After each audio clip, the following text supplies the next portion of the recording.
અહીંયા ગરમા ગરમ લાખો માણસોની રસોઈ માટે જે મશીનો દ્વારા કાઢવામાં આવે છે એક મશીનની એવા બે મશીનો અહીંયા અડદિયાનો લચકો બનાવી રહ્યા છે શુદ્ધ દેશી ઘીના બને શુદ્ધ દેશી ઘી અહીંયા મશીન દ્વારા જો દૂધી ખમણાઈ રહી છે ગરમા ગરમ લાઈવ ભજીયા બની રહ્યા છે તો કઈ રીતના ફટાફટ ને કે અડદિયાનો લચકો, દૂધીનું શાક, ચોરીનું શાક, દાળ ભાત, રોટલા રોટલી.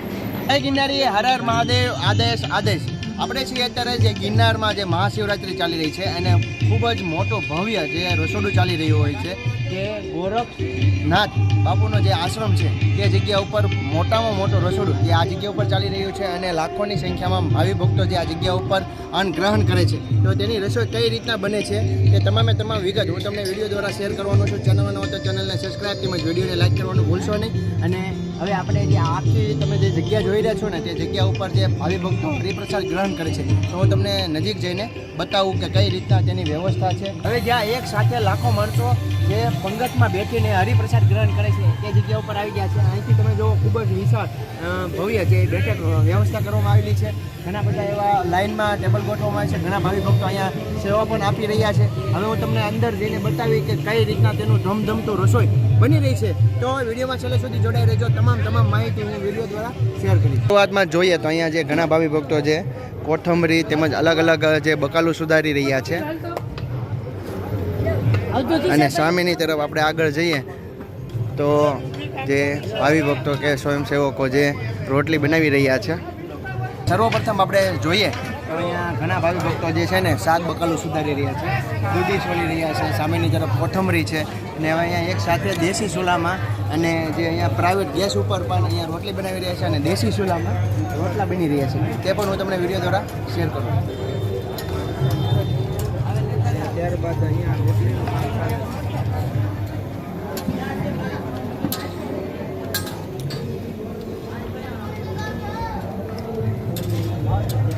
આગળ જોઈએ તો અહીંયા માતાઓ અને બહેનો જે સરસ મજાના દેશી રીતના લાકડા મદદથી રોટલા બનાવી રહ્યા છે. જય ગિરનારી આદેશ. અહીંયા માતાઓ અને બહેનો જે રોટલા બનાવી રહી છે આપણે તેને જઈને પૂછીએ કે ક્યાંથી આવે છે, કેટલા વર્ષથી આવે. કોલપાવેર. જય ગિરનારી બા. આદેશ ક્યાંથી આવો છો? આદેશ કેટલા વર્ષથી આવે છે અને ઘણા ભાવિ ભક્તો જે સેવા આપી રહ્યા છે બા તમે ક્યાંથી આવો? કેટલા લોકોની છે? કેટલા વર્ષ? 25 વર્ષથી સેવા આપવા આવી રહ્યા છે. સાદી રીતના દેશી રીતના જે રોટલા બનાવી રહ્યા.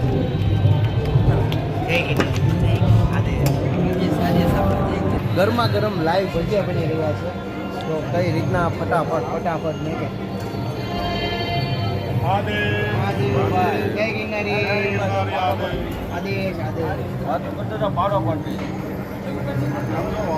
5 જણા એક સાથે તાવામાં ભજીયા પાડી રહ્યા છે. ક્યાંથી આવો ભગત? અમે સુરતથી આવી છે. સુરતથી? બધા સુરતવાળા છે. આ ભાઈ ઉમરાવાના છે. સુરતથી મેં સેવામાં 10-12 દી અગાઉ અહીંયા આવ્યા. 10-12 દી અગાઉ. કેટલા વર્ષથી આવો છો? હું તો 30 વર્ષથી આવું છું. અમુક કોઈક 35 વર્ષ, કોઈક 25 વર્ષ, કોઈક 20 વર્ષના બધા અલગ અલગ આવતા હોય છે અને અહીં ગિરનારીની મોજમાં ગુરુ મહારાજની વિશ્રામમાં આનંદ કરીએ છીએ. જય ગિરનારી. સેવા કરીએ છીએ. સેવાનો આનંદ લઈએ છીએ. સેવા છે. જય ગિરનારી. જય આદેશ. અહીંયા એક જાતનો પ્રસાદ બની રહ્યો છે જો કઈ રીતના બનાવે છે. શું? અડદિયાનો લચકો છે. અડદિયાનો લચકો બનાવી રહ્યા છે. શુદ્ધ દેશી ઘીના બને શુદ્ધ દેશી ઘી. શુદ્ધ દેશી ઘીના તમે કેટલા માણસોની બનાવો? અત્યારે અમે 5,000 માણસો બનાવીએ છીએ. કુલ અમારી આજની ગણતરી 15,000 થી 20,000 માણસ છે. 15,000 થી 20,000 એટલે કે મહાશિવરાત્રિમાં લાખો માણસો હરિપ્રસાદ ગ્રહણ કરે. ઘણું પ્રસાદ છે. જય ગિરનારી. જય ગિરનારી. આદેશ લચકાનો બીજો રાઉન્ડ છે. હવે અહીંયા જે લાઈવ ગરમા ગરમ શાક રોટલી ભાત જે બની રહ્યા છે તે હું તમને બતાવવા જઈ રહ્યો છું. અહીંયા મશીન દ્વારા જો દૂધી ખમણાઈ રહી છે.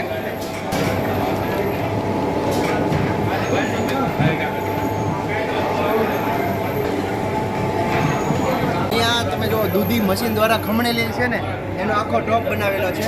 હવે હું તમને બતાવું કે લાઈવ મશીન દ્વારા રોટલી કઈ રીતના બની રહી છે ને કે જો ધીમે ધીમે ધીમે ધીમે એક એક કરીને કમ્પ્લીટ થઈને રોટલી બહાર નીકળે છે.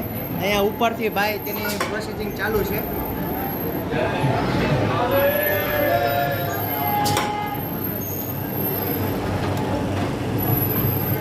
જોવાની વસ્તુ એ છે કે અહીંથી ભાઈ ગળ્યો નાખે ને અહીંયા સરસ મજાની ગોળ થોડીક આગી પાછી ને એવી આપણે હાથે ન બને એ રીતના કમ્પ્લીટ થઈને બહાર નીકળે છે. અને મશીન દ્વારા પટ્ટામાં ગોળ ગોળ ફરીને અહીંયા એક જે કમ્પ્લીટ થઈને બહારની તરફ ઘા થાય છે. પછી આ રીતના ભાઈ તેલ કે ઘી લગાડે છે. એ ગિરનારી બા આદેશ.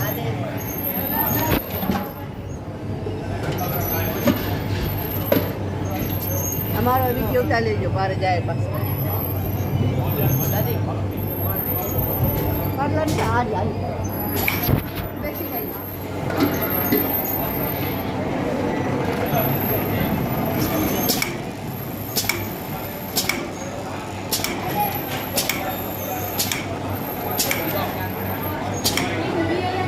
અહીંયા જે મશીન દ્વારા રોટલી બનાવવામાં આવી છે એ બાજુ સામેની તરફ જોઈએ તો આખું કાચું સીધું રાખવામાં આવેલું છે. અને આ તરફ જે લોટની બોરીઓ એ કહેવાય ને કે પહેલાં ભરી દીધા છે. તાત્કાલિક જ્યારે જરૂર પડે તો મશીન દ્વારા રોટલી બહાર કાઢીએ છીએ. અહીંયા જો આખો બકાલાનો સ્ટોક કેવો સરસ મજાનો જે સ્ટોક કરી દેવામાં આવેલો છે. અને ઘણા માતાઓ અને બહેનો જે અત્યારે હાલ સુધારી રહ્યા છે. હવે અહીંયા જે દાળ શાક બનાવવામાં આવે છે તે વિભાગ તરફ અમે જઈ રહ્યા છીએ. આ રીતના ખૂબ સારી એવી વ્યવસ્થા કરવામાં આવી છે. અહીંયા મારા ખ્યાલ ત્યાં સલાડ માટે કોબી સુધારવામાં આવેલી છે.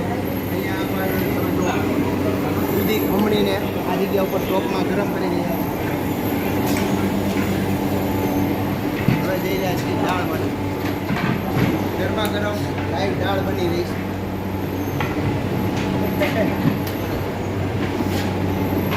ને આ બાજુ જે બે ટોપ તમે જોવો છો જે શાક માટે બનાવવામાં આવેલા છે.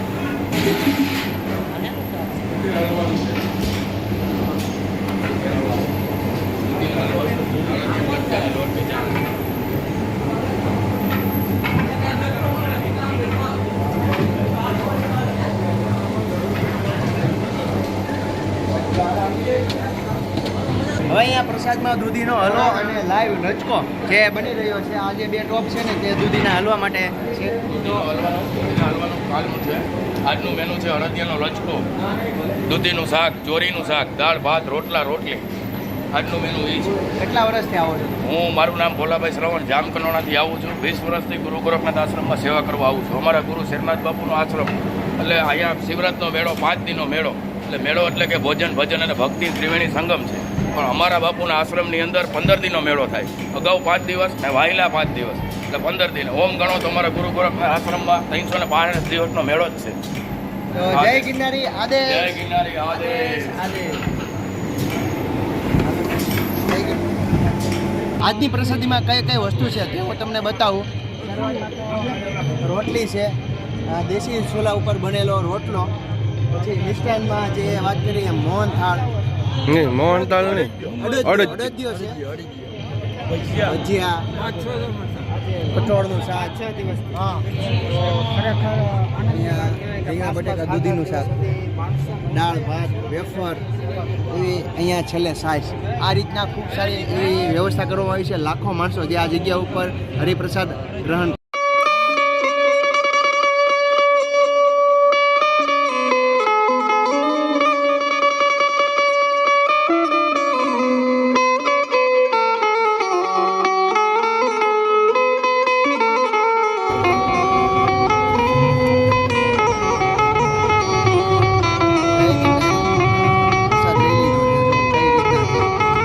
આ રીતના વ્યવસ્થિત લાઇનમાં પંગત પાડીને પ્રસાદ ગ્રહણ કરાવવામાં આવે છે.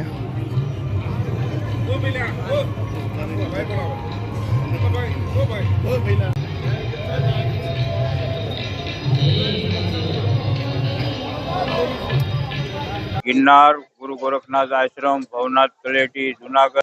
આ છે અમારે ગુરુ ગોરખનાથ આશ્રમ શેરનાથ બાપુની જગ્યા.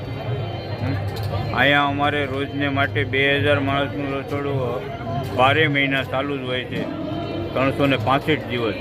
એમાં 1500થી 2000 માણસો રોજે પ્રસાદ લે છે. જેમાં રોટલી, રોટલા, મોહનથાળ, ભજીયા, દાળ, ભાત, છાશ, 2 જાતની સબ્જી હોય છે, એક કઠોળ હોય છે અને એક લીલોતરી સબ્જી હોય છે. આ અમારે 365 દિવસ રસોડું ચાલુ રહે છે. તે દરમિયાન મેળા પરિક્રમા શિવરાજ છે એવા માહોલમાંથી અમારે રોજનું અહીંયા 50થી 60 હજાર માણસનું રોજનું અમારું આયોજન હોય છે અને રોજે અમે 50થી 60 હજાર માણસને રોજે પ્રસાદ લેવાડવી છે. એમાં રોજની અમે દેશી ઘીમાંથી અલગ અલગ પ્રકારની રોજે મીઠાઈ ખવડાવી છે, રોટલી, રોટલા, દાળ, ભાત, છાશ. એને 24 કલાક, એનો કોઈ ટાઈમ લિમિટ નહીં કે 3 વાગ્યા બંધ થઈ જાય, 4 વાગ્યા બંધ થઈ જાય. ગઈ રાત્રે અમે 3 વાગ્યા લગી અમારે રોટલીના મશીન, રોટલીના ચૂલા, શીખે રોટલી, રોટલા બધી અમે રાત્રે 3 વાગ્યા લગી લોકોને ભોજન પ્રસાદની અહીંયા વ્યવસ્થા ગોઠવેલી હતી. અને અંદાજિત કેટલા સ્વયંસેવકો છે અત્યારે કામ? અટાણે અમારે અહીંયા 150 માણસોનો અટાણે સ્વયંસેવકનો સ્ટાફ છે.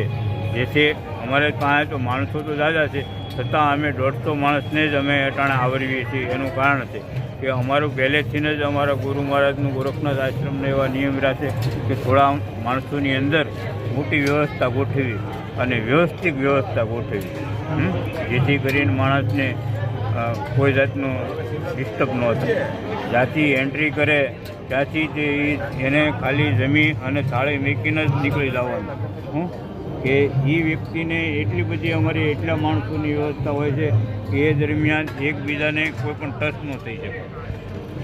જય ગિરનારી, જય ગિરનારી, આદેશ આદેશ. ગુરુ ગોરખનાથ આશ્રમમાં અહીંયા જે લાખોની સંખ્યામાં ભાવિ ભક્તો હરિપ્રસાદ ગ્રહણ કરી રહ્યા હતા તેનો વિડીયો મેં તમને બતાવ્યો. તો તમને અમારો વિડીયો ગમ્યો હોય તો લાઈક કરો, શેર કરો, કમેન્ટમાં આદેશ તેમજ હર હર મહાદેવ, જય ગિરનારી લખવાનું ભૂલતા નહીં. તો ચાલો મળીએ નવા વ્લોગ સાથે. જય માતાજી, જય શ્રી કૃષ્ણ, હર હર મહાદેવ, જય ગિરનારી.